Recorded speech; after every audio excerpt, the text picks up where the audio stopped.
밤 늦게까지 회식을 하던 경찰 특공대원 선후배 사이에 폭행 사건이 일어났다는 내용 어제 YTN 단독 보도였습니다.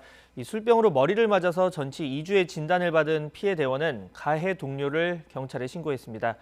코로나19 와중에 술자리를 만들고 또 모범을 보여야 할 경찰 공무원이 폭행까지 저질렀다는 점에서 비난을 피할 수 없다. 이런 지적도 나오고 있습니다. 취재기자 연결해서 자세한 내용 알아보겠습니다. 김다연 기자.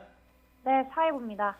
네, 먼저 이 경찰들이 부산 경찰이 아닌데 모임 장소가 부산이었습니다. 이 특공대원들이 왜 그 시간에 부산에 모였는지 이 부분부터 먼저 좀 짚어봐야 할 것 같은데요.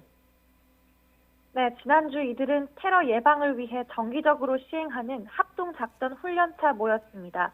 지난 3일부터, 그러니까 지난주 수요일부터 금요일까지 부산에서는 2박 3일 동안 전국 경찰특공대 전술 전문화 교육이 진행됐습니다.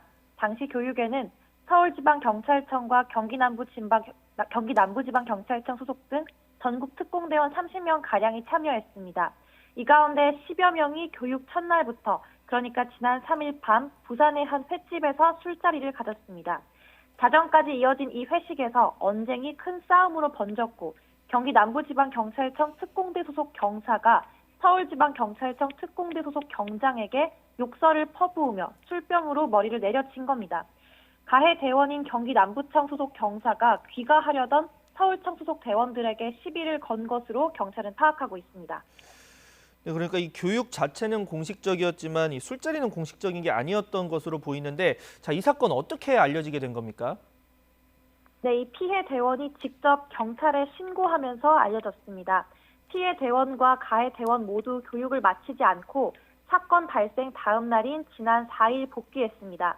피해 대원인 서울청 소속 경장은 오른쪽 머리에 혹이 나서 전치 2주의 진단을 받은 것으로 알려졌습니다.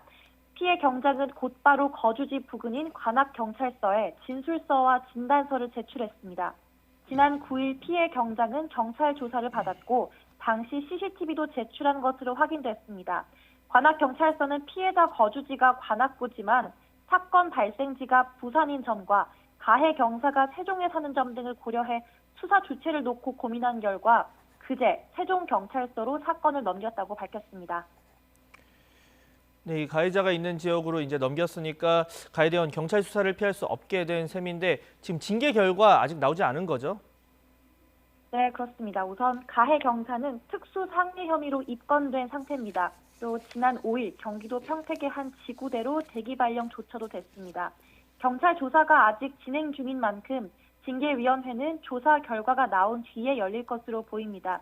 국가공무원법상 경찰 공무원이 직무의 내외를 불문하고 그 체면 혹은 위신을 손상하는 행위를 행하면 징계를 받게 됩니다. 경찰 공무원 징계령엔 파면과 해임, 정직, 감봉, 견책 등 5가지 처분이 규정되어 있습니다. 감봉 등 경징계나 정직과 같은 중징계까지 내려질 수 있습니다. 이 모범을 보여야 할 경찰 공무원들이 술병으로 동료를 때린 것도 문제지만 코로나19로 정부가 거듭 생활 방역을 강조하며 모임 자제를 당부하는 시점에서 그것도 교육 첫날에 술자리를 가졌다는 점에서 비난을 피할 수 없을 것 같습니다. 지금까지 사회부에서 YTN 김다연입니다.